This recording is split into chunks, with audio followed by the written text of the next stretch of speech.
maareeyaha shirkadda laydhka ee Berbera Maxamed Aadan Jirde ayaa maanta mar ay warbaahintu wax ka weydiisay arrinta laydhka Berbera oo muddooyinkii ugu dambeeyay muran uu ka taagnaa ayaa waxa uu daboolka ka qaaday inaanay jirin ilaa imika wax waraaqa ah amaba qoraal oo soo gaadhay oo sheegaya in shirkadda laydhka ee Berbera lagu wareejiyo shirkad bareefada oo magaceeda la yiraahdo Tayo Energy waxaana isagoo arrimahaasi ka hadlaya uu yiri korontada ee Berbera haddii aad i weydiisay su'aasha runtii annagu ka maamul ahaan meeshan horta sideedaba haddaan yar ka hormaro waa meel xasaasi ah sababtoo ah wax weeyaan waa halbowlihii waa sababtoo ah electricity-gu wuxuu ka mid yahay halbowlayaasha magaalada saadaradeed runtii annagu waxaanu nahay maamulkii xooga korontada ee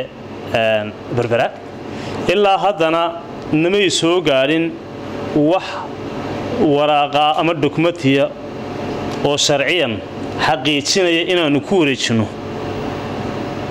shirkadda Tayo kaalada xooga korontada ee Berbera geesta kalena odayaasha iyo cuqaasha ayaa arrintaasi ganafka ku dhuftay kadib markii toddobaadkii hore uu madaxweyne ku-xigeenka Somaliland sheegay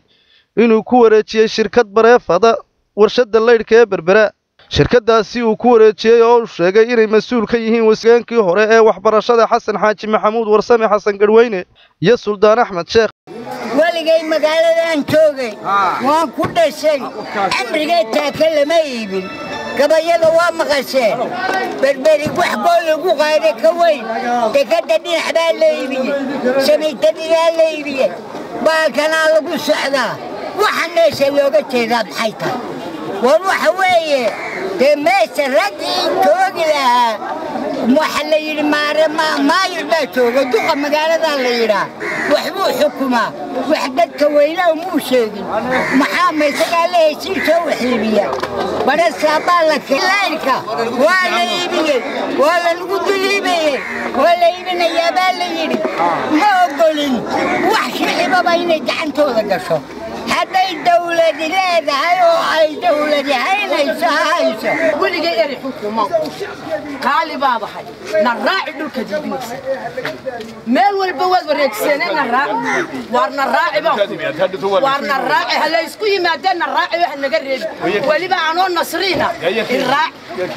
warna raaci baa sheego hadalkaaga saamay waxaan ku yiri way miskaranaynaay fawbaad wareegsaneen samitadii meel walba waxaad ka iibisay waad garanaysaa waa la kireeyay intaad ka iibisay annagana naraaci waar ciidad ka iibisay annagana naraaciyo na iibi waxaan laga lahayda waar waan u leenoo tanaanu leena ablaha gobolkaanu nahay maxaanu ku qabnaa na iibi annaga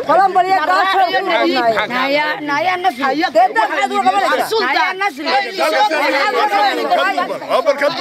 waxa la iibiyo أنا كان